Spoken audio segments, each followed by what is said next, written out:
കാലടി ശങ്കരാചാര്യ സംസ്കൃത സർവകലാശാലയിൽ അധ്യാപകർക്കെതിരെ വിസിയുടെ നേതൃത്വത്തിൽ അകാരണ നടപടി സ്വീകരിക്കുന്നതിൽ ഇടതധ്യാപക സംഘടനകളുടെ പ്രതിഷേധം.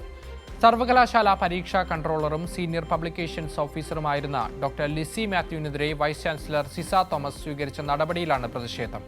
കൃത്യമായ കാരണങ്ങളില്ലാതെ ലിസി മാത്യുവിനെ ചുമതലകളിൽ നിന്നും മാറ്റുകയായിരുന്നു. സർവകലാശാലയുടെ പ്രവർത്തനങ്ങൾക്ക് തടസ്സം സൃഷ്ടിക്കുന്ന രീതിയാണ് വൈസ് ചാൻസലറുടെ നേതൃത്വത്തിൽ നടക്കുന്നത്. ചട്ടമ്പി സ്വാമികളുടെ ജീവചരിത്രം അച്ചടിച്ചതുമായി ബന്ധപ്പെട്ട വിഷയത്തിലും പരീക്ഷയിൽ തോറ്റ വിദ്യാർത്ഥിയെ വിജയിപ്പിച്ചു എന്ന വിഷയത്തിലും ലിസി മാത്യുവിന് പങ്കുണ്ടെന്ന് വരുത്തി സിസ തോമസ് കുറ്റപത്രം സമർപ്പിക്കുകയായിരുന്നു. കൂടാതെ ലിസിയെ ചുമതലകളിൽ നിന്ന് ഒഴിവാക്കുകയും ചെയ്തിരുന്നു.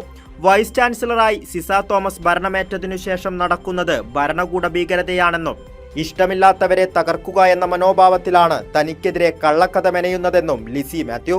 പബ്ലിക്കേഷൻ ഓഫീസർ എന്ന സ്ഥാനത്ത് നിന്നും എന്നെ മാർച്ച് 30 ഒരു കാരണവുമില്ലാതെ വിടുതൽ ചെയ്യുന്നത്.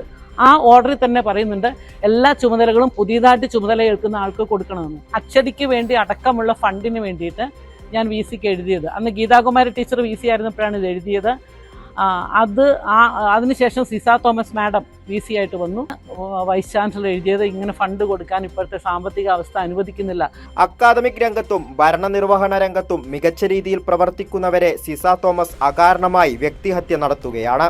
സർവകലാശാലയുടെ സ്വയംഭരണാവകാശവും സമാധാന അന്തരീക്ഷവും തകർക്കുന്ന നീക്കങ്ങളിൽ നിന്നും പിന്തിരിയണമെന്നാണ് പ്രതിഷേധക്കാരുടെ ആവശ്യം.